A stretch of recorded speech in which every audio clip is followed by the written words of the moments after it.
The arena thundered with noise. Under the harsh white lights, Sarah gripped the reins tight, her knuckles pale against the deep black of Phantom's mane. All around her, the crowd surged, a living thing, voices colliding and breaking like waves. Go! Faster! You've got this! The chants pulsing through the May night air. Dirt flew, flashing beneath Phantom's pounding hooves as he rounded the third barrel. Her heart drummed a savage rhythm in her chest. Faster, faster. She leaned in, whispering through clenched teeth, "Come on, buddy." The finish line flashed ahead. The clock screamed, 15.9 seconds. The world exploded in sound. Applause, whistles, and the shrill voice of the announcer cutting through. "That's Sarah Mitchell on Phantom, folks, and what a run." But in her mind, the cheers faded, replaced by something colder, sharper, echoing from a life before this race, before this horse. 3 years earlier. A gun. Her own hand shaking, pressing cold steel against her temple. The taste of metal in the back of her throat, her thumb brushing the safety, her heart slamming. Silence pressing in, dense, suffocating. She squeezed her eyes shut, hearing her own voice, not quite a whisper. I can't do this anymore." Flash. Back in the present, Phantom trembled beneath her, as if he too remembered. The crowd faded, the world narrowed to just the two of them. Sarah felt her breath catch. She'd survived that night, barely, but not alone. Voiceover, her own voice, low and fierce. 3 years ago, I wanted to die. Today, we're running for our lives. No, for more than that. For the 150 souls waiting for a second chance.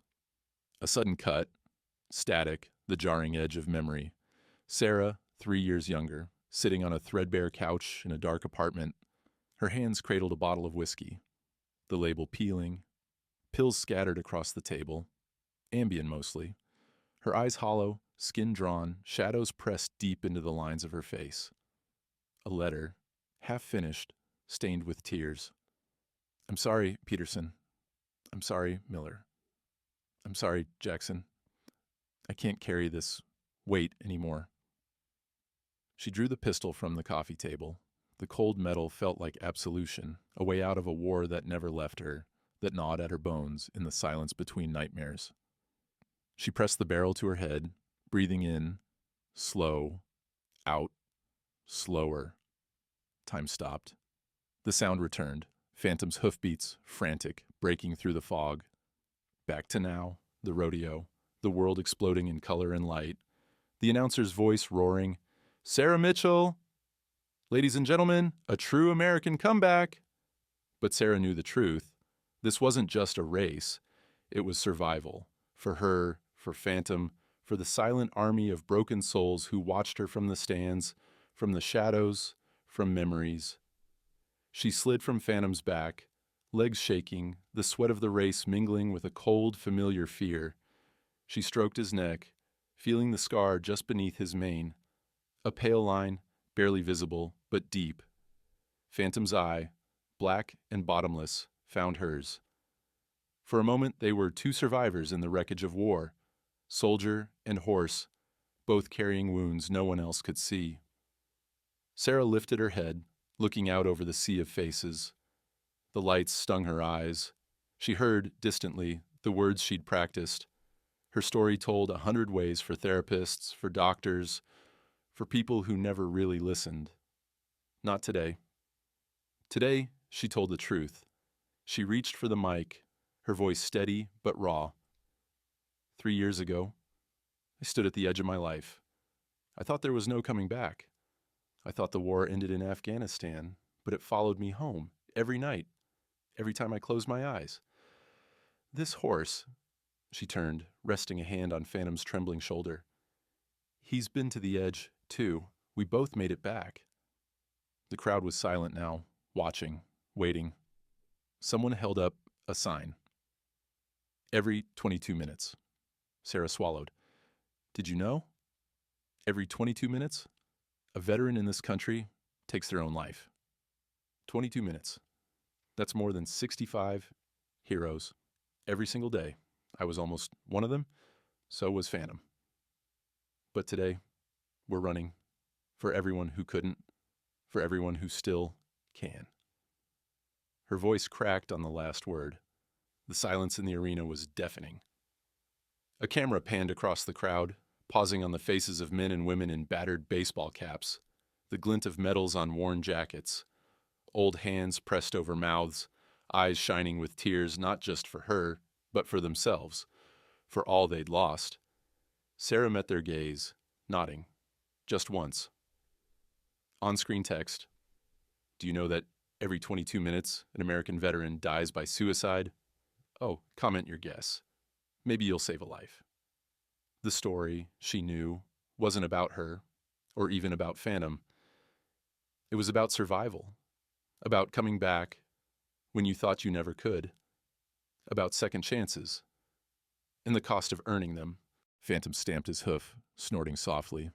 Sarah smiled, just a hint, barely there. He gets it. He's as broken as I was, maybe more. But we're still here. In her mind, the night came back, relentless. The cold barrel, the silence. 3 times she'd tried to end it. 3 times she'd been pulled back by luck, by chance, by someone who wouldn't let go. The first time, she never talked about the first time, not yet. Voiceover. But before we could save anyone else, there were 3 times when I tried to end it all. The first time was the lights dimmed, the sound fading to a single echoing heartbeat. On the Jumbotron, blackness swallowed the screen. One word appeared, stark and unforgiving. The first time. Sarah's story was only beginning. The race for life was still on. And the stakes had never been higher. The screen fades up from black. Sarah's voice lingers in the hush, echoing in the dim apartment, her tone stripped bare. The first time I tried to die, I wasn't thinking about courage or cowardice. I just wanted the pain to stop. The apartment was a mess. Garbage overflowed from the can, pizza boxes stacked on top of each other like failed promises. Empty bottles, vodka, whiskey, lined the window ledge, catching the pale Denver morning light. A single threadbare curtain barely shielded Sarah from the world outside. She shuffled in worn sweatpants, her hair unwashed, eyes puffy from another sleepless night. Her phone buzzed, screen lighting up with texts she didn't answer. A voicemail from Peterson's wife, left a week ago, unopened. Sarah's hands shook as she picked up the half-empty bottle of whiskey, the glass cold against her palm. She took a swallow, sharp, burning, and looked down at the handful of pills on the coffee table. Ambien. She'd counted them, 47. More than enough, she thought. She'd done the research. Somewhere, her discharge papers from the Army Medical Board lay buried under stacks of unopened mail. PTSD, depression, survivor's guilt. Every word stamped in cold, impersonal black ink. She opened a notebook, the page already smeared with ink and tears. She tried to write the words that never came out right. I'm sorry, Peterson. I'm sorry, Miller. I'm sorry, Jackson. I can't live with the guilt. I couldn't save you. I can't save myself. She read the words, then crossed them out, frustration shaking her hand. She started over, again and again, the letters turning to blots as the whiskey burned through her resolve. Her head spun, the apartment spinning with it.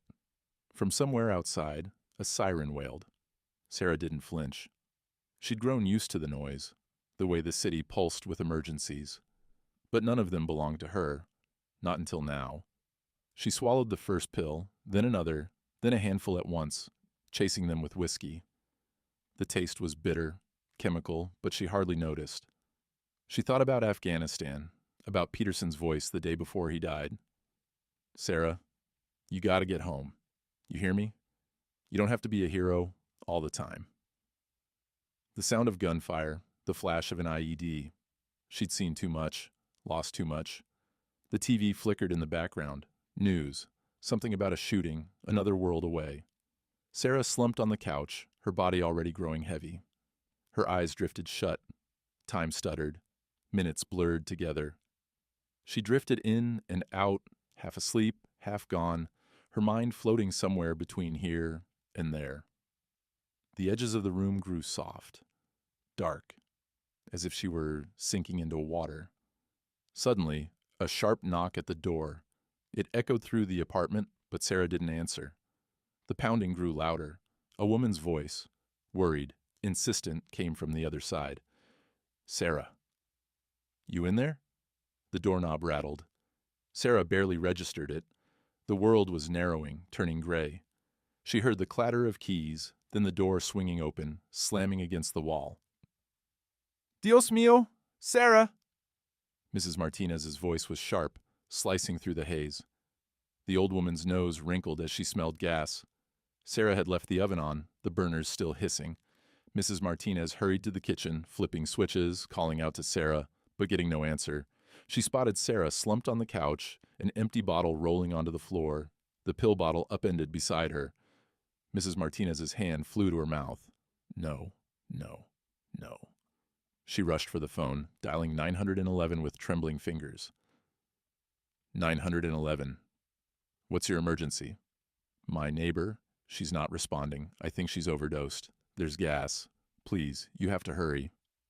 The call blurred, Mrs. Martinez's voice rising in panic, Spanish mixing with English. Sarah's world faded to black as sirens screamed in the distance. In her dream, she heard Afghanistan, gunfire, shouting, explosions, a war she never escaped. The sounds of home and war blurred, nightmares clawing at the edges of her mind.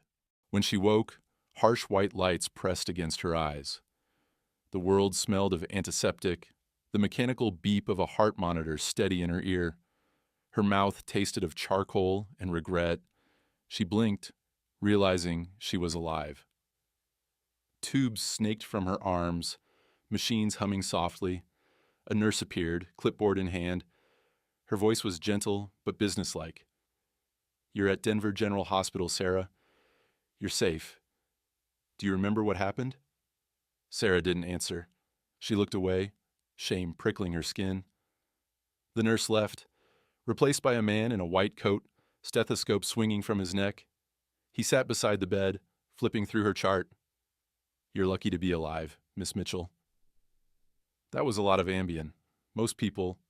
He stopped, choosing his words carefully. "Most people don't get a second chance." Sarah swallowed, throat raw. The doctor's eyes softened just a little. "But I'm worried. You've been here before, haven't you?" He looked at her, not with judgment, but a kind of tired understanding. "I'm afraid this won't be the last time unless something changes." Sarah stared at her hands, bandaged from the IV. She felt nothing. Not relief, not fear, just emptiness. Somewhere down the hall, she heard the distant beeping of another monitor. A code blew, doctors running, life and death in motion. She closed her eyes. A tear slipped down her cheek. Back in the present, Sarah's voice breaks through. Older, steadier, but no less honest. The doctor was right. That wasn't the last time. I wish I could tell you I found hope right then. But 6 months later, it happened again. On the screen, a message appears. If you or someone you know is struggling, please call the lifeline 113. Comment hope. If this video made you feel less alone. The scene lingers in the hospital room, the quiet broken only by the beeping of machines. Sarah turns her head toward the window, watching the gray morning seep into the sterile world. She wonders if anyone will notice if she disappears, if her life mattered, if anyone could ever understand. The monitor's steady beeping slows, her breathing calming. For a moment, she is just a name on a chart, a case number, a diagnosis. But beneath the surface, something fragile is stirring. A wish, a need, a memory of what it felt like to hope. Cut to black. The voice of the ER doctor echoes, "You're lucky, Sarah, but I'm afraid this won't be the last time." Sarah's present-day voice returns, a thread of steel in the sorrow. He was right. 6 months later, I was standing on a bridge, in the middle of the night, ready to let go. But fate had other plans. The wind howled off the Platte River, sharp and biting, swirling flakes of snow through the ghostly light of Memorial Bridge. Denver slept beneath a blanket of winter, its city lights distant, shimmering, out of reach. The bridge stood empty at 3 a.m., except for Sarah. She leaned over the rail, her boots perched on the icy steel, breath hanging in the air, ghost-like. Below, the river moved sluggish and black, thick with December cold. Her hands trembled, not just from the cold. In her pocket, a folded scrap of paper, her last goodbye, this one unfinished. She clutched it, the words bleeding in the half-dark. Peterson, Miller, Jackson. I'm sorry, I can't keep carrying this. The wind tugged at her hair, stinging her eyes, but she didn't blink. The pain was old, familiar, sharp as the Colorado night. Somewhere in the distance, a car passed, its headlights a brief, lonely flare. Sarah gripped the railing tighter, toes curling in her boots. She closed her eyes. The city faded, replaced by memories she could never escape. A flash, Afghanistan.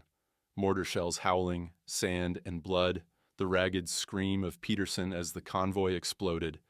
Sarah, get down. His voice echoed, tinny and thin, as if played from a broken tape recorder. The guilt clamped around her heart, every breath a struggle. Why did she survive? Why not Peterson, not Miller, not Jackson? The question haunted her, growing heavier each day. She'd tried to drown it with pills, whiskey, anger, distance, but it always found her, especially at night, especially here, standing on the edge. She heard footsteps. At first she thought it was her imagination, just another ghost, just another trick of the mind. But then a flashlight beam swept the darkness, stopping at her boots. A voice, steady and warm. Sarah? Sarah Mitchell? She froze. Part of her wanted to leap, to be gone before anyone could reach her.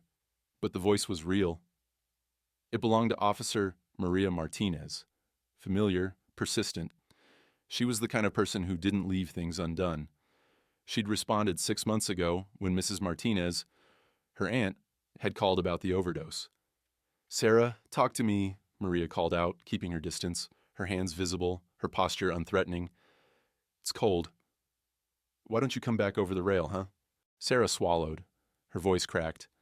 Why should I? Her words floated out, fragile, half swallowed by the wind. Why do I get to live when they don't? Maria took a step forward, boots crunching on snow.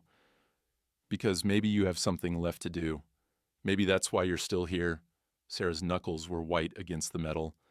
I can't do this anymore. I can't sleep. I can't eat.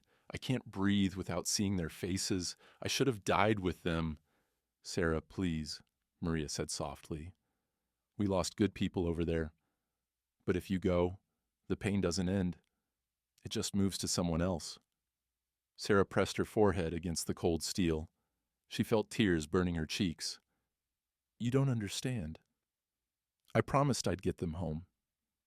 I promised their families. Maria's voice was gentle. Have you ever talked to Peterson's wife? Sarah shook her head, shame twisting in her gut. She'd never written, never called. She couldn't face the widow, couldn't bear the disappointment, the questions she had no answers for. In her mind, Peterson's voice echoed from the past. Sarah, if something happens, you take care of my girls. You hear me? She'd promised. And then she'd run. The guilt was a stone in her chest. Maria moved closer, keeping her voice steady. Sarah, I've been here every night for the past week. Your neighbor called. She was worried. You matter to people, maybe more than you know. Sarah gripped the paper in her hand, knuckles aching. The wind whipped around them, cutting through her jacket, chilling her to the bone.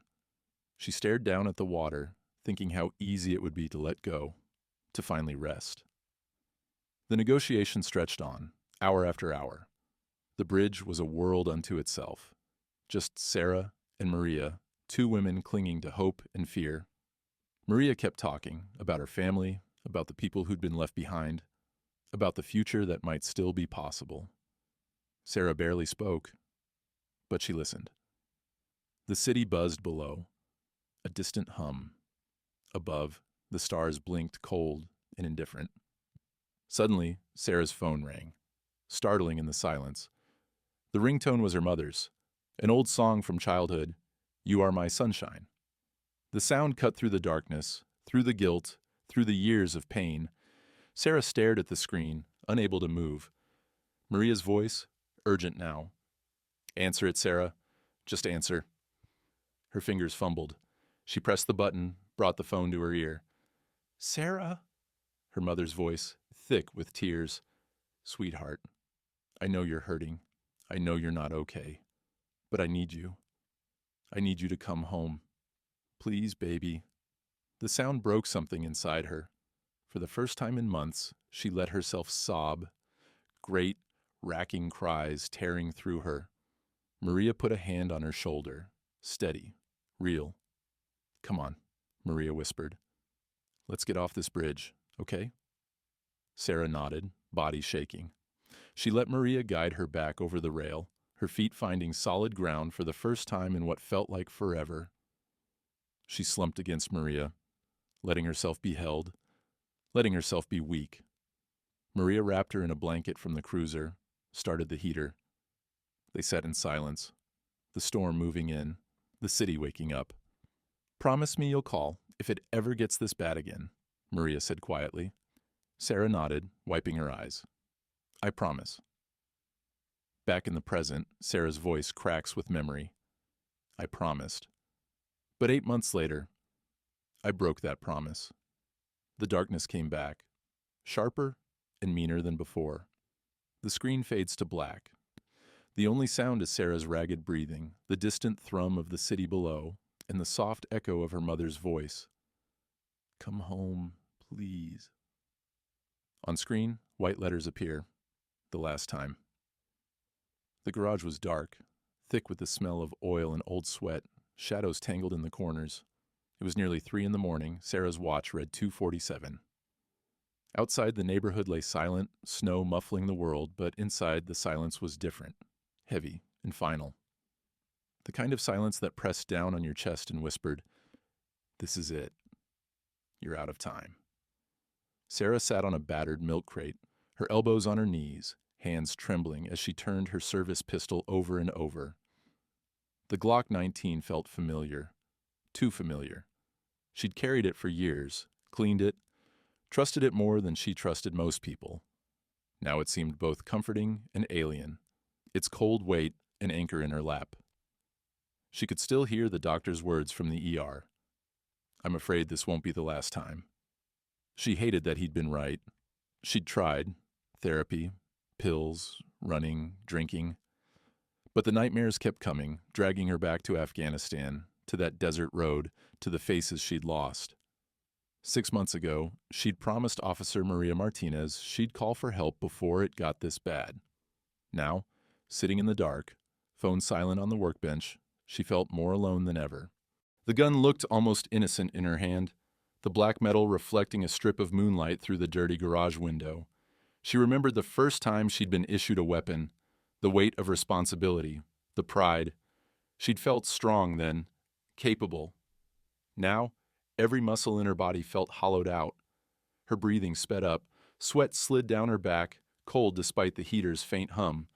She lifted the Glock, holding it in both hands, arms locked. Her finger brushed the trigger just as it had in training, just as it had in combat. The smell of gun oil, the memory of thunder in her hands, the finality of the click. She closed her eyes. The world narrowed to the sound of her heartbeat, fast, ragged, pounding in her ears. She pictured Peterson, Miller, Jackson, their faces clear as photographs, frozen in time, their last words, the promises she couldn't keep. She whispered, "I'm sorry. I tried. I can't do this anymore." Her hands shook. She pressed the muzzle to her temple, slow, deliberate. The coldness of the metal was shocking, like falling through ice. For a moment she let herself drift. Imagine the pain ending, the silence finally complete. No more guilt, no more nightmares. Her breath shuddered, tears leaking hot down her cheeks. Then a sound shattered the darkness. Her phone vibrated, loud against the metal of the workbench. The ringtone was Amazing Grace, a song her mother had set years ago, a lifeline across time. She almost ignored it, almost let it go, but something in the sound, a desperate, trembling note, reached her through the fog. She lowered the gun, just a fraction, staring at the glowing screen. Mom. Her thumb hovered, unsure, but the phone kept ringing, insistent, unstoppable. She answered, voice barely above a whisper. Mom? Her mother's voice was raw, breaking. Sarah, honey, I know you're not okay. I don't know what to do. Please don't leave me. I need you. I love you, sweetheart. I love you so much. Sarah's throat closed up. For a second, she couldn't breathe. The gun slipped from her hand, falling to the floor with a soft, terrible thud. She pressed her palm to her eyes, sobbing. All the words she couldn't say, her anger, her grief, her shame, poured out in a torrent of tears. On the other end of the line, her mother just listened, her own tears filling the silence. You don't have to do this alone, baby. Please just let someone help. The words pierced Sarah's armor. For the first time, she didn't hang up. She didn't make an excuse. She just let herself be broken, let her mother's love wrap around her like a blanket, fragile but real. Minutes passed. Hours, maybe. Sarah wasn't sure. Eventually, her mother whispered, Can you call someone, honey? Anyone? Sarah nodded, though her mother couldn't see. She reached for her phone again, fingers numb, mind whirling. She scrolled through her contacts until she found it. Suicide hotline. Her thumb hovered. She hesitated, breath shaking. Then she pressed the call button. It rang once, twice, 3 times. A woman answered, her voice warm, gentle, so ordinary it nearly made Sarah laugh. This is Jessica. Thank you for calling tonight. What's your name? Sarah hesitated, tears streaming. Sarah. Hi, Sarah.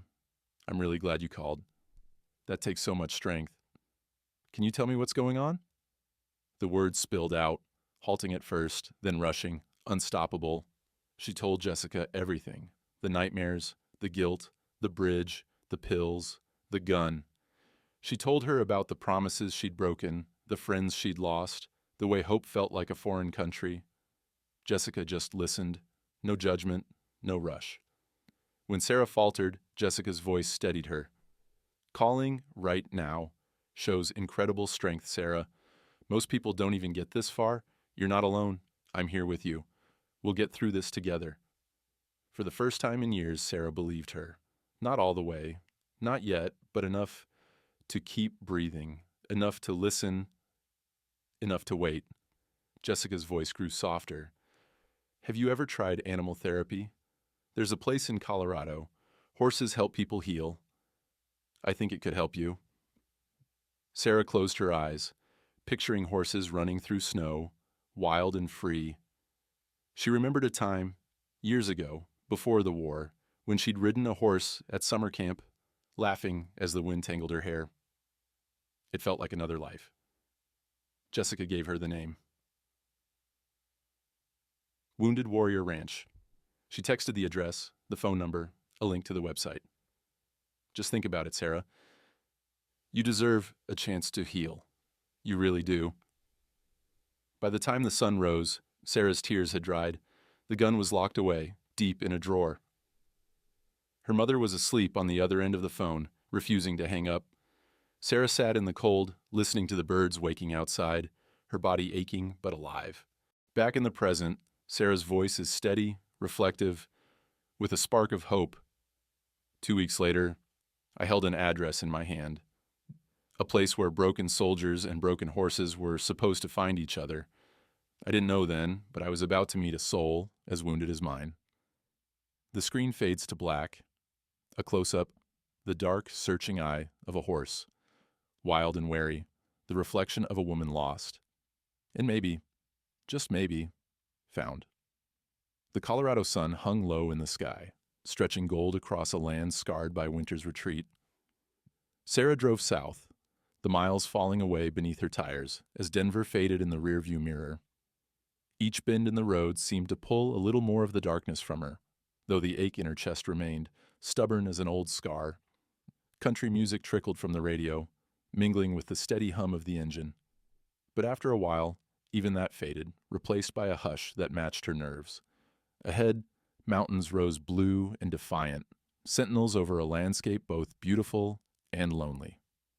Sarah gripped the steering wheel, fighting the urge to turn back. Her hands were dry and calloused, her eyes restless behind sunglasses. She'd left behind a world of closed doors and stale air for this. Something unknown, terrifying, maybe even hopeful. The address Jessica had given her was written on a sticky note taped to the dashboard. Wounded Warrior Ranch, Colorado Springs. She whispered it aloud, as if to give it weight. As she crested a ridge, the valley opened below, a patchwork of fields and old fences, dots of horses grazing beneath cottonwood trees. She exhaled, tension slipping just a little. At the edge of the property, a weathered wooden sign welcomed her. Wounded Warrior Ranch, where healing runs wild. The letters had faded, but someone had painted a red heart above the I in Warrior. The gravel crunched under her tires as she pulled in. A cluster of barns stood to one side, their wood silvered by sun and time. The house, low and rambling, was ringed by flower beds struggling against the last of the frost. She stepped out, boots sinking into soft earth, and let the cool air fill her lungs. Waiting on the porch was Dr. Elena Rodriguez. Mid-40s, her hair pulled back tight, face marked by both kindness and the kind of exhaustion that comes from giving everything to others. She wore a battered denim jacket and boots caked with mud, but her eyes were sharp, weighing Sarah with a mixture of curiosity and understanding. "Sarah Mitchell?" Dr. Rodriguez asked, her voice warm but steady. Sarah nodded, feeling awkward beneath the weight of that gaze. "Yeah, that's me." "Welcome," Dr. Rodriguez said, stepping forward to shake her hand. Her grip was firm, her smile genuine. "You made good time. Most people stop at the Overlook to cry before they get here." Sarah almost laughed. "Thought about it," she admitted. Dr. Rodriguez grinned, leading Sarah down a narrow path toward the stables. "You're not the first. You won't be the last. Let's take a walk." They passed fenced pastures where veterans moved quietly among the horses, some brushing coats, others just sitting nearby.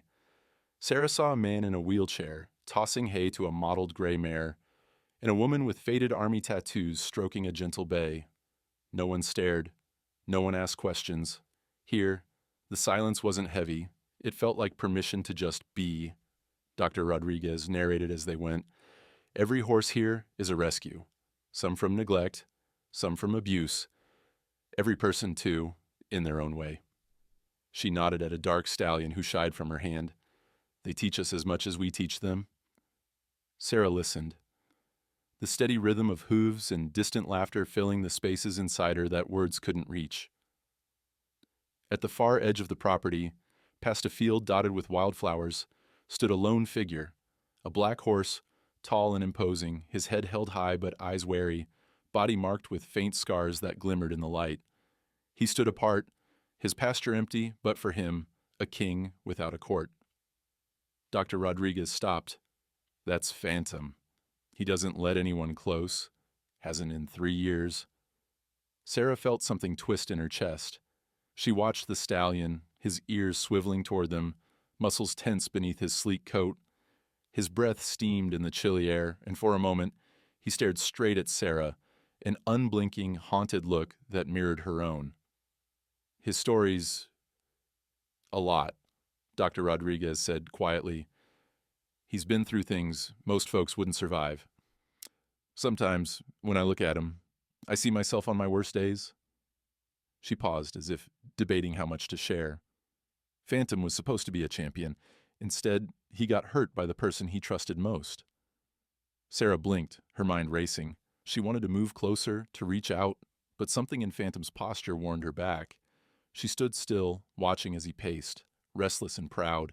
Suddenly, a sound split the afternoon. A truck backfired near the barn. Phantom flinched hard, his whole body tensing. Sarah, heart hammering, stepped back, the old panic rising in her throat. Flash, IED, Afghanistan, the world tilting, sand and blood and screams. She saw herself in him, in that wild, helpless need to run. When the noise faded, Phantom stood shaking, sides heaving.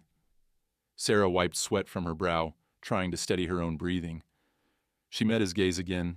This time, neither looked away. 30 seconds, maybe more. The two of them locked together, wounded souls sizing each other up. Dr. Rodriguez watched in silence. At last, she spoke. You know, horses feel our pain. They read our bodies better than we do. Phantom knows you're hurting. He knows because he is, too.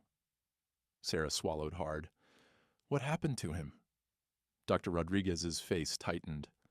The same thing that happened to you. Someone who was supposed to protect him didn't. You'll learn more if you stay. But for now, don't push him.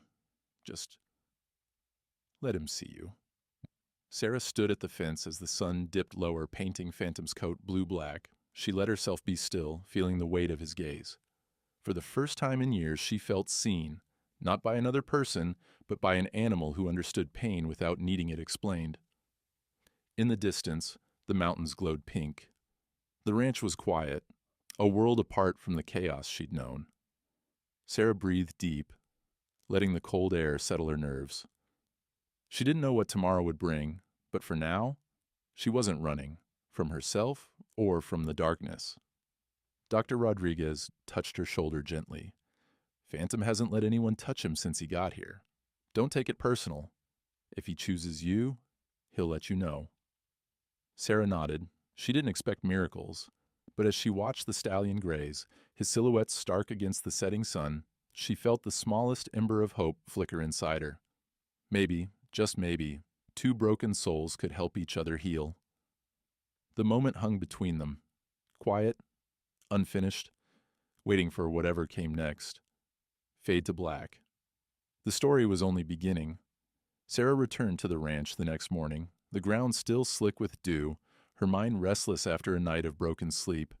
She walked quietly along the pasture fences, watching the way sunlight caught on the battered boards, the dust swirling in golden rays. The place felt peaceful, but underneath that calm she sensed the echoes of stories not yet told. Pain, survival, the slow grind of healing. She found Dr. Rodriguez in the barn, feeding a pair of rescue ponies. The doctor greeted her with a soft smile, but Sarah saw fatigue behind her eyes. Ready for another day? Elena asked, tossing a flake of hay into a stall. Sarah nodded, glancing out toward the far paddock where Phantom stood alone, grazing in the shadows. I keep thinking about him, she admitted, voice low. It's like I see pieces of myself in him. The way he flinched at the sound yesterday. How he never lets anyone close. Elena set the pitchfork aside and leaned on the stall door, her gaze following Sarah's.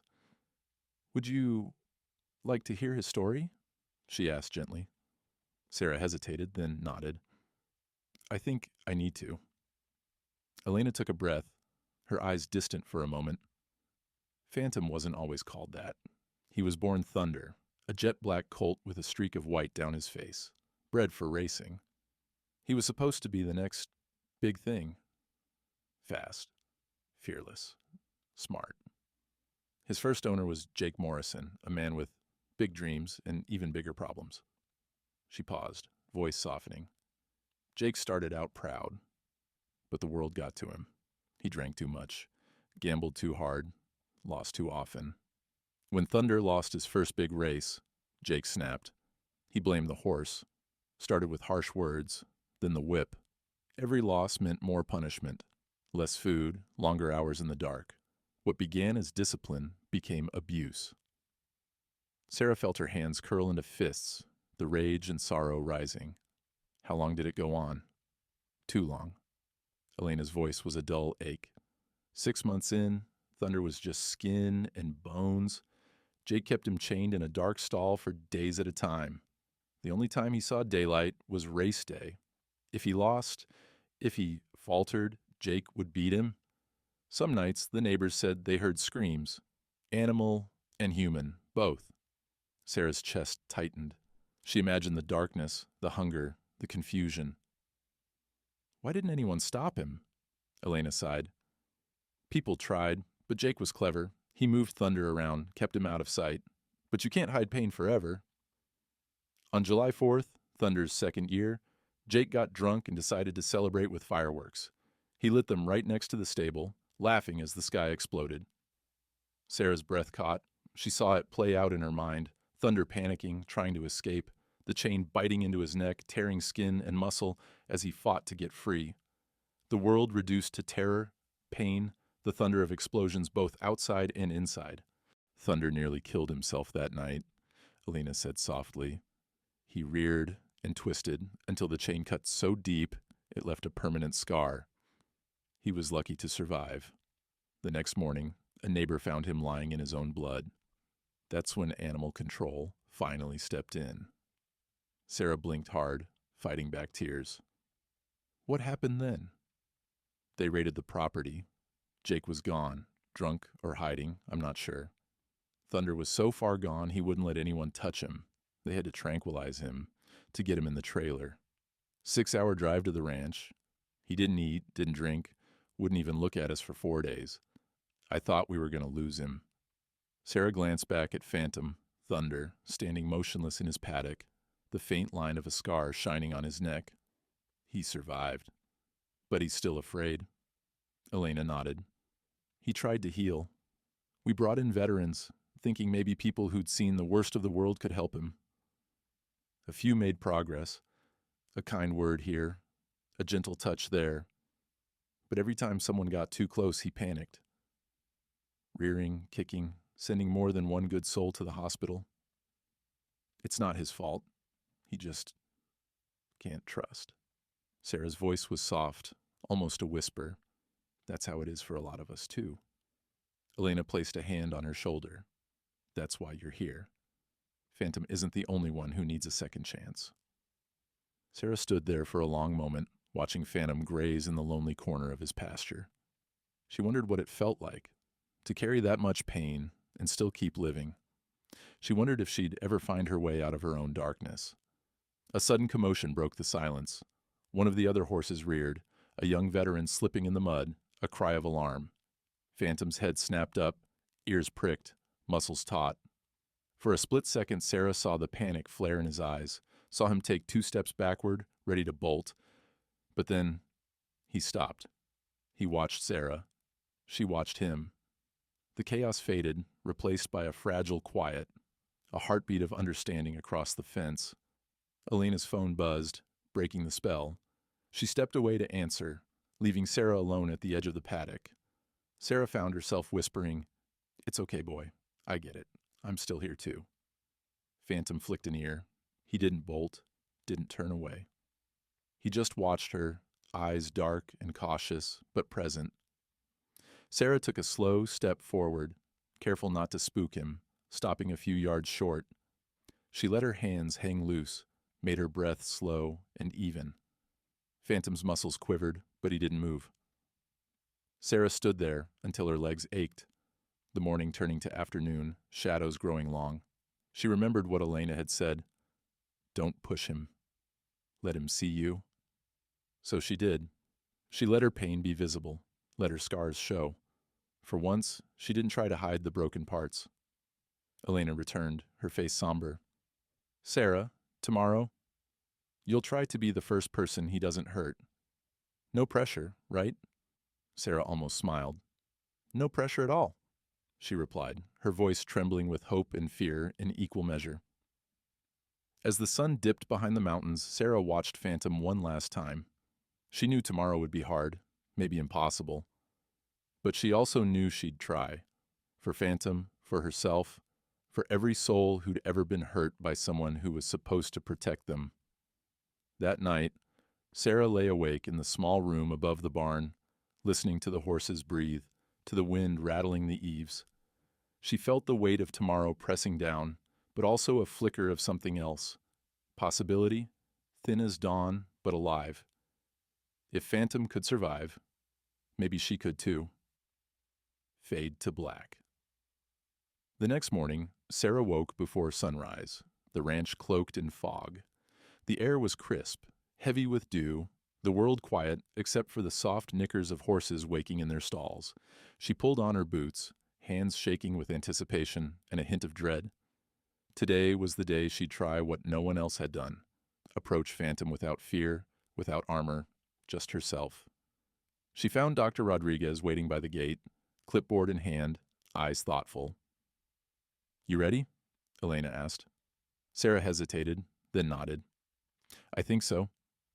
Elena gestured toward the far paddock where Phantom stood, as always, alone. "Remember, you can't force trust. He has to choose it, just like you did when you picked up that phone." Sarah took a steadying breath, squared her shoulders, and stepped through the gate. The grass was slick beneath her boots, mud clinging to every step. The ranch seemed to hold its breath. She approached with the same confidence she'd used in the army. Chin up, stride purposeful. Phantom's ears twitched. He lifted his head, muscles rippling beneath his scarred hide, nostrils flaring. Sarah slowed but didn't stop, trying to project calm. Phantom wasn't fooled. The moment she was within 10 feet, he pinned his ears, snorted, and charged at the fence, rearing up. His front hooves struck the wood, splinters flying. Sarah startled, lost her footing, and tumbled backward into a patch of mud, her pride stinging worse than her backside. She lay there for a moment, catching her breath, feeling the cold and damp seep through her jeans. The old voice in her head hissed, "You can't even help a horse. How the hell do you think you'll ever help yourself?" She wanted to cry, or scream, or disappear, but she forced herself to sit up, wiping the mud from her hands. Dr. Rodriguez called from the gate, concern etched in her voice, but Sarah shook her head. "I'm okay," she managed, though her heart pounded and her confidence had shattered. Phantom stood at the far end of the paddock, sides heaving, wild-eyed. It was going to be harder than she thought. Day after day, she returned, each attempt ending in failure. She tried different approaches, standing quietly, reading aloud, humming old camp songs she half remembered. Phantom never let her close, sometimes reacting with fear, sometimes with cold indifference. Each night, Sarah recorded her thoughts in a battered notebook. Day 1, disaster. He charged. I fell, felt like a rookie again. Day 3, military plane flew over. I panicked. Flashback, can't breathe. Saw Phantom spinning, wild. Maybe we're both trapped. The third day was the hardest. A military plane thundered overhead, its engines rattling the windows of the barn. Sarah dropped to her knees, hands over her ears, sweat pouring down her face.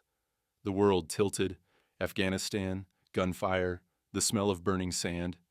She felt herself slipping into the panic, old wounds reopening.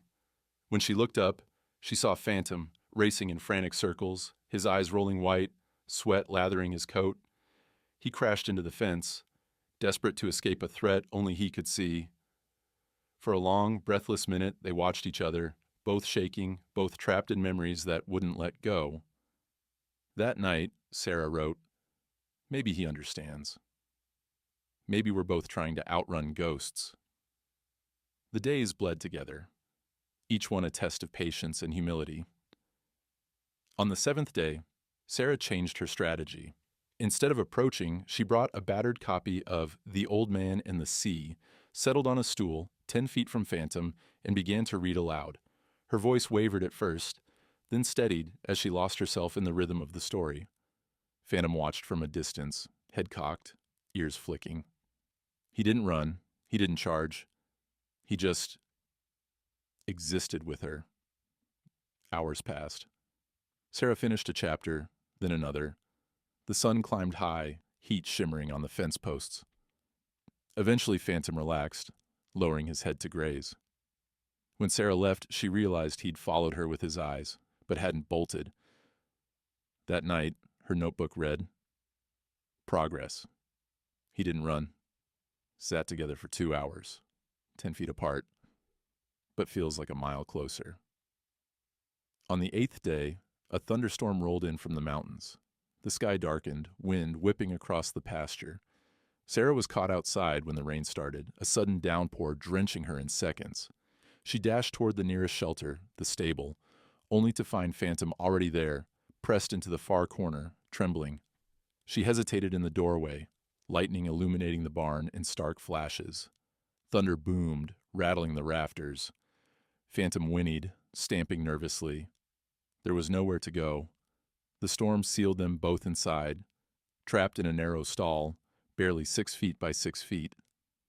Sarah's own fear rose, familiar and sharp, but she forced herself to breathe, slow and deep. She knelt, keeping herself small, her palms open and visible. She spoke softly, telling Phantom about the first time she'd ridden a horse, how she'd once dreamed of owning her own. The storm outside raged, thunder shaking the earth. Then, instinctively, she reached out, just a hand, palm up, not forcing, just offering. Phantom snorted, ears back, but didn't shy away. The gap between them closed inch by inch. When the thunder boomed again, Phantom pressed against the wall, his side brushing Sarah's shoulder. She didn't move, didn't flinch. Instead, she spoke to him, soft and steady, words barely louder than the rain. Phantom trembled, but didn't pull away. Slowly, almost miraculously, he let her hand rest against his neck, feeling his heartbeat racing beneath skin and muscle. For the first time, there was contact. A silent agreement. Neither would run. The storm passed, leaving the world washed and new. Sarah and Phantom stood side by side, breath mingling in the cool air, two survivors clinging to a fragile peace. Dr. Rodriguez watched from the doorway, phone pressed to her ear. Her face was troubled, but she didn't interrupt. The moment was too rare, too precious. Later, Sarah overheard part of the call. Something about funding, about deadlines. "Doctor, this is County Commissioner Williams. We need to talk about your funding." Sarah sensed the worry, but, for now, she let herself savor the victory. She scratched behind Phantom's ear, feeling the velvet softness, the trembling trust. Her notebook that night read, "First touch. During the storm, he let me in. Maybe we're both tired of being alone." But as the sun set, Dr. Rodriguez's face was lined with concern. She joined Sarah in the barn, her voice gentle. "Just when we were starting to heal, the world comes knocking. The county's threatening to pull our funding. We have 90 days to prove this place matters, or it's gone." Sarah listened, heart pounding. She looked at Phantom, then at the doctor. "We just started. We can't lose this place now." Dr. Rodriguez nodded. "I know, but we've got to fight for it. Together." Sarah placed her hand on Phantom's neck, feeling his warmth. "We will. For him, for us, for everyone who needs this." The bond between woman and horse, once fractured, now began to mend, slowly, stubbornly, defiantly. The story, far from over, had only just begun. The ranch office was cold, sterile in a way that didn't fit the rest of the place. Cinder block walls, linoleum floor, buzzing fluorescent lights overhead. It felt nothing like the barn, nothing like the fields where Sarah found peace with Phantom. The only thing personal was a small framed photo on Dr. Rodriguez's cluttered desk. A much younger Elena, standing with a chestnut horse, both of them beaming, hope in their eyes. Today, that hope felt distant. Sarah sat in a stiff plastic chair, mud still caked on her boots, heart thumping with nerves. Across the desk, Dr. Rodriguez looked tired, her hair pulled back tight, dark circles beneath her eyes. The door swung open, and a tall man entered. County Commissioner Williams. Gray suit, neat tie, clipboard in hand. He moved with the brisk efficiency of a man who made hard decisions and didn't lose sleep over them. His eyes swept the cramped room, pausing for half a beat on Sarah before settling on Dr. Rodriguez. "Doctor," he said, not unkindly, but with no warmth. "Let's get right to it. The county reviews are in. This ranch costs the taxpayers $500,000 a year for a program that serves, what, a dozen veterans at a time?" Dr. Rodriguez kept her voice even, but Sarah heard the strain. We have a waiting list. And you've seen the results, Commissioner. 89% of our graduates show marked improvement, lower suicide risk, better mental health, higher employment. Williams nodded, but didn't smile. Be that as it may, the numbers aren't working. We can't justify this budget for so few served. You have 90 days to prove this place is worth the investment. Show us it's more cost-effective than traditional therapy.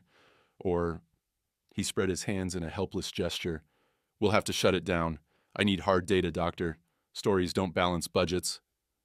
He left as quickly as he'd arrived, leaving a vacuum in his wake. Dr. Rodriguez let her shoulders slump, pressing her hands to her face for a moment. Sarah sat frozen, anger and fear mixing in her chest. It was barely 3 weeks since she'd touched Phantom for the first time. The idea of losing this fragile sanctuary, of Phantom ending up somewhere unknown, of veterans left alone with their pain, was unbearable. As Dr. Rodriguez gathered herself, Sarah caught a glimpse of a folder on the desk. Rejection letters, funding appeals, a 15-year trail of struggle and stubborn hope. Elena caught her looking and offered a weary smile. I'm not sure how much longer I can do this, she admitted quietly. Sometimes it feels like the world is stacked against anyone who tries to heal instead of hurt. Sarah shook her head. You can't give up now. If you do, who will fight for all of us? Elena squeezed her hand. You're right. But we need a miracle, or something close to it. The news spread fast among the staff and veterans. The ranch's future became the only topic of conversation at breakfast, the air tense with worry. A few veterans took it hard, shutting down, returning to old habits of silence and isolation. Others grew angry, questioning every decision, every expense. Even the horses seemed to feel the shift, eating less, growing restless. But no one took it harder than Phantom. He grew listless, refusing his grain, standing alone at the far edge of the paddock, head drooping. Sarah watched him from the fence, her heart aching. She saw the change in his eyes, the retreat into old fear. One afternoon, Sarah sat by the pasture with a carrot in her hand. Phantom wouldn't come. She started talking, as she always did, telling him about the funding crisis, her fears, her plans. She talked about the first time she thought about dying, about the hopelessness that followed her home from war, about how this ranch had become her last chance. She didn't realize she was crying until Phantom finally lifted his head and walked over. He nudged her gently, his velvet nose cold on her cheek. For the first time, he nuzzled her with something close to comfort, like he understood, like he was saying, I'm here. I get it. Don't give up. Sarah buried her face in his mane, letting the tears flow, feeling a connection so deep it left her breathless. That evening, Dr. Rodriguez called an emergency meeting in the barn. Lanterns cast a golden glow, drawing everyone, veterans, staff, even some neighbors who'd grown to care about the ranch. Sarah sat with Phantom just outside the open doors, his presence calming her. We have 90 days, Elena announced, her voice resolute, to prove that this place is worth saving, that what we do here can't be replicated by pills or offices or group sessions in city buildings. We need ideas, and we need them fast. A heavy silence followed. Then a young veteran named Marcus spoke up, voice rough with emotion. Why not show them? The county doesn't want stories, but the public does. Get the press involved. Make them see what happens here. A ripple of murmured agreement spread through the crowd. Another veteran, Lisa, chimed in. What about a fundraiser? A rodeo, maybe? Something that draws a crowd and gets attention. Didn't you say the Colorado Springs Charity Rodeo has a $50,000 prize? Heads turned. Sarah's heart leapt. The idea was wild, but wild was what they needed. She stood, finding her voice. Let us prove it. Let me and Phantom enter. If we can win, not only do we help save the ranch, but we show everyone, donors, media, politicians, that healing can look different, that broken soldiers and broken horses can become champions. The barn erupted in noise, some skeptical, others excited. Dr. Rodriguez looked torn between hope and worry. Sarah, You've only been riding Phantom for 3 weeks. Professional barrel racers train for years. You could get hurt. He could get hurt. Sarah met her eyes. How long do we have? Elena checked her calendar. The rodeo's in 8 weeks. That's not a lot of time. Sarah felt determination harden inside her. It's all we've got.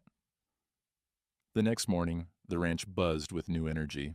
Sarah began training at sunrise, working with Phantom under the watchful eyes of veterans and staff. The local news came for interviews. A photographer snapped pictures of Sarah galloping across the field, Phantom's mane flying like a black flag of defiance. The story went viral, online, on local TV, even picked up by a national veterans magazine. Donations trickled in, then surged. Still, the pressure was immense. Every mistake felt heavier, every bruise a reminder of what was at stake. Some nights Sarah lay awake, doubts gnawing at her resolve. But every morning she rose and met Phantom at the gate. The days grew shorter, the air colder. Each session was a test of skill, of patience, of trust. Some days they made progress. Others, it felt like they were back at square one. But through it all, Sarah never quit. And neither did Phantom. In a moment of rare peace, Sarah scratched Phantom's neck, whispering, "We're not just fighting for us. We're fighting for everyone who needs a second chance." Phantom nickered softly, pressing his forehead to hers. As a thin layer of snow fell over the ranch, the countdown continued. 8 weeks to miracle, and for the first time in a long time, hope began to feel like something real. The air on the ranch changed as the rodeo deadline drew closer. Each day felt shorter, every sunrise a ticking clock, every sunset a reminder of what was at stake. For Sarah and Phantom, it was 8 weeks of relentless training, every hour a battle against their own limits, their scars, their pasts. Sarah started with the fundamentals, though nothing about it felt basic. She'd grown up around horses, but nothing prepared her for retraining a traumatized stallion. Phantom resisted at first, refusing the saddle, bucking, shying at even the softest touch on his side. There were days when he'd stand frozen, eyes wild, muscles locked, a statue haunted by memories of pain. Sarah was patient, but her body took a beating. She fell, again and again. The count reached 23 before she stopped keeping track. Her shoulders and hips bruised, hands blistered. At night, she iced her swelling joints and journaled, writing down every small win, a half step forward, a single ride without panic. Phantom began to respond, his fear giving way, inch by inch. He learned Sarah's voice, the calm in her touch, the steady rhythm of her hands as she brushed his coat. She learned his cues too, the flick of an ear, the way his breathing changed when he felt safe or scared. Sometimes, late at night, she'd sneak down to the barn and sit with him, listening to him munch hay, letting the silence between them say what words never could. Their first week was mostly about trust. The second, about movement. Sarah led Phantom through groundwork, walking, trotting, then hesitantly, a gallop around the arena. She set up barrels, marked out the cloverleaf pattern, the foundation of barrel racing. Phantom spooked at the sight of the barrels at first, but Sarah coaxed him on, never pushing too hard. By the third week, the routine grew more intense. The pair practiced the cloverleaf pattern over and over, with Sarah timing each run. Their first attempts clocked in at a sluggish 25 seconds, a world away from the 15-second championship runs she'd watched online. But every day brought improvement. Phantom learned to anticipate her cues, responding with surprising intelligence. They shaved off seconds, first to 23, then 20. Setbacks came hard and fast. On a bright Saturday morning, a firecracker exploded from a neighbor's backyard. Phantom bolted, rearing and refusing to go near the barrels for 2 days. Sarah was rattled too, her own heart racing, old memories surging up, the sharp, metallic tang of panic, the instinct to run or hide. Instead, she chose a different tactic. That night, she brought her sleeping bag to the stable, curling up beside Phantom's stall. She read aloud from her battered notebook, letting her voice and presence reassure him. By dawn, Phantom was nuzzling her hand, curiosity overtaking his fear. By the middle of the 6th week, they were running the barrels at 19 seconds. Sarah felt hope begin to bubble up. Maybe they had a real shot, but the universe wasn't done testing them. A military helicopter landed at a base nearby, the thumping rotors sending vibrations through the valley. Sarah froze mid-ride, the world spinning as she flashed back to Afghanistan. Her hands shook so violently she dropped the reins. Phantom, sensing her panic, stopped dead. Trembling, then reared and broke for the far corner of the arena. For 3 days, Sarah didn't show up at the barn. She stayed in her room, curtains drawn, phone off, convinced she'd ruined everything. Phantom refused food, standing by the gate every morning, waiting, searching. Dr. Rodriguez visited her, her voice gentle but firm. "You're not alone, Sarah. He's waiting for you. We all are." On the 3rd morning, Sarah dragged herself out of bed, tears streaking her face, and walked to the barn. Phantom saw her and whinnied, louder than ever. The reunion was clumsy, Sarah crying into his mane, Phantom nudging her, almost knocking her over with relief. She whispered, "I'm sorry, boy. I promise I won't run again." That day, their time dropped to 18 seconds. With only 2 weeks left, Sarah and Phantom entered a new phase. Long hours, bruising rides, endless repetition. They trained by floodlight after sundown, the air turning cold as autumn crept in. Each run felt more synchronized, Sarah and Phantom moving as one, finding a rhythm beyond words. The bruises multiplied, but so did the victories.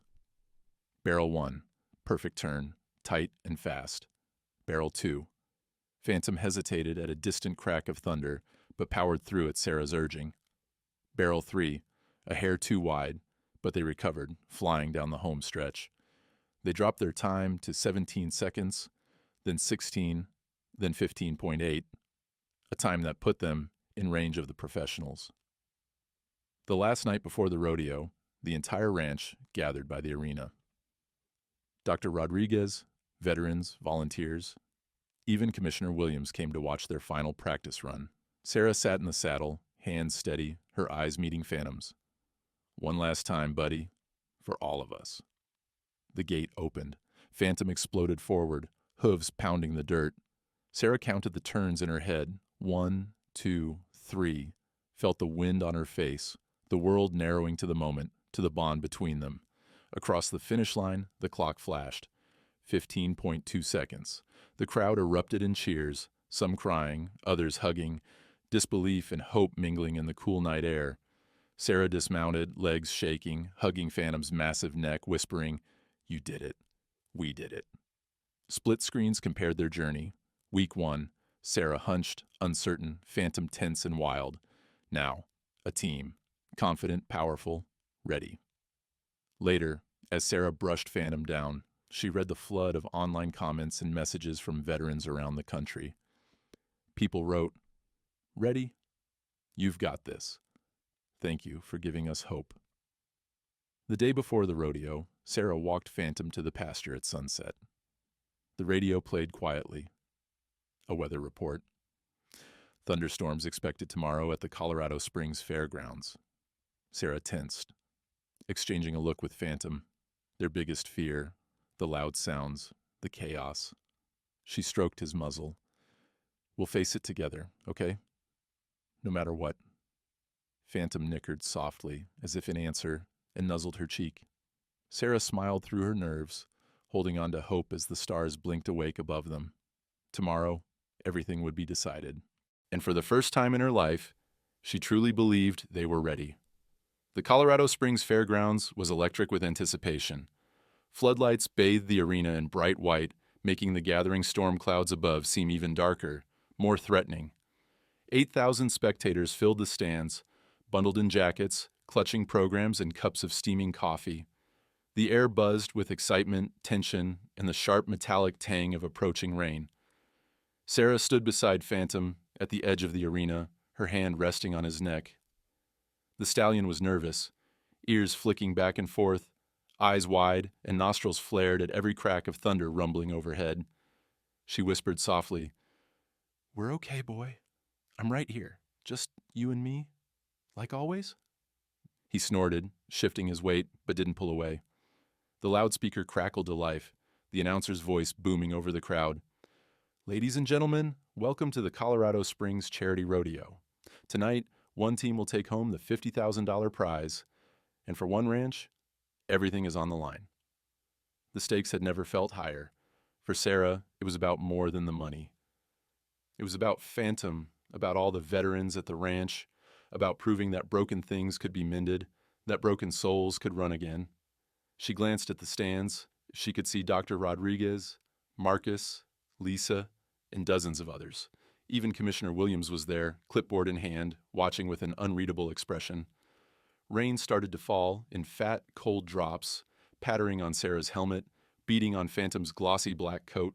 She wiped the water from her eyes and waited, feeling her heart thump hard, strong, steady. She pressed her forehead to Phantom's, feeling his warmth, the steady thrum of his heartbeat matching hers. The competition was fierce. Teams 1 through 5 rode hard, the current best time set by Jenny Martinez at 16.2 seconds, a time that had the crowd roaring, her horse streaking across the finish line, dust and rain swirling behind. Phantom grew agitated as the noise rose, shifting nervously, the muscles in his haunches tensing every time thunder cracked. Sarah worked to keep him calm, humming under her breath, stroking his mane. She remembered every fall, every setback, every long night in the barn when it seemed hopeless.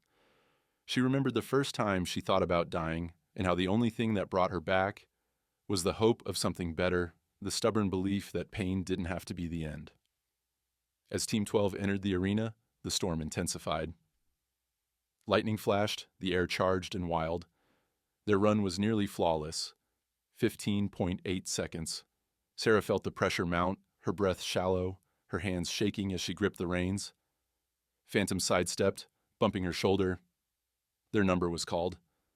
The announcer's voice echoed through the arena. Next up, rookie rider Sarah Mitchell and rescue horse Phantom. For those just joining us, this team's story is something special. 2 survivors, running not just for themselves, but for everyone who's ever needed a second chance. Let's see if they can make history tonight. Sarah took a deep breath. She swung into the saddle, her legs steady for the first time in weeks. Phantom shivered beneath her, glancing back at her with a question in his eyes. She leaned down and whispered, "For everyone like us, buddy, let's fly." The gates swung open, they shot forward. The world narrowed to the roar of the crowd, the pounding of hooves, the bright blue barrels gleaming wet beneath the lights. Phantom's ears were back, but he listened, following Sarah's every cue. Barrel 1. Perfect turn, tight and clean. 5.1 seconds on the clock. Barrel 2. Lightning flashed, thunder crashed, and for a heartbeat, Phantom faltered, his stride breaking, a moment of panic surging through both of them. Sarah's heart lurched. She squeezed her legs, leaned low, whispered again, "I'm here." Phantom lunged forward, regaining his speed, their connection holding. Barrel 3, the crowd was a wall of sound, cheering, willing them on. Sarah and Phantom moved as one, years of pain and months of training boiling down to this single moment. Final stretch. Sarah urged Phantom on, her voice lost in the chaos, her body moving with his, the finish line rushing to meet them. She could feel his power, his trust. They crossed together, a blur of black and blue and hope. The clock stopped. 15.1 seconds. The arena erupted, cheers, whistles, applause, the sound rolling over them like thunder. Sarah sat stunned for a split second, unable to process what she'd done, what Phantom had done. Then she was off the horse, running to his head, throwing her arms around his neck, sobbing into his mane as the crowd rose to their feet in a standing ovation. Dr. Rodriguez raced onto the field, arms wide, tears streaming down her face. "You did it! You both did it!" Marcus and Lisa piled on, veterans hugging, laughing, crying all at once. Even Commissioner Williams looked moved, lowering his clipboard as he nodded slowly. "Well, I'll be damned," he murmured, barely audible over the noise. Sarah looked around, at Phantom, at the ranch family, at the stands full of strangers. For the first time, she felt truly alive, not just surviving, but living, breathing, belonging. 6 months later, a montage played out across time. The ranch expanded, new facilities rising on land that once seemed doomed. Over 150 veterans found healing there, working with horses like Phantom, horses once discarded, now celebrated. Sarah became the head therapist, her days spent teaching others, her nights sometimes spent in the barn, talking softly to the horses when sleep wouldn't come. Phantom flourished too. He became the unofficial mascot, the miracle horse. Veterans lined up to work with him, his story inspiring hope in those who had none. One bright spring afternoon, the ranch held a celebration. Sarah wore a simple white dress. Michael, the ranch's gentle veterinarian, who'd helped both her and Phantom heal, stood waiting. Phantom wore a garland of wildflowers as he led Sarah down the aisle, proud and calm, no longer afraid. As vows were exchanged, Phantom stood nearby, head high, eyes bright. The sun shone, laughter rang out, and the darkness that once threatened to consume Sarah and Phantom felt impossibly far away. Sarah looked at the faces around her, veterans, ranch hands, neighbors, even Commissioner Williams, now a firm supporter. She realized the miracle wasn't the race, or the prize, or the headlines. It was this: a community, a second chance, a family.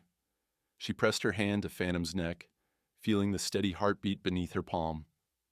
"We made it, boy," she whispered. "We're home." And for everyone watching, for everyone who ever felt broken, the message was clear. Healing is possible. Second chances are real. No soul is ever too lost to be found.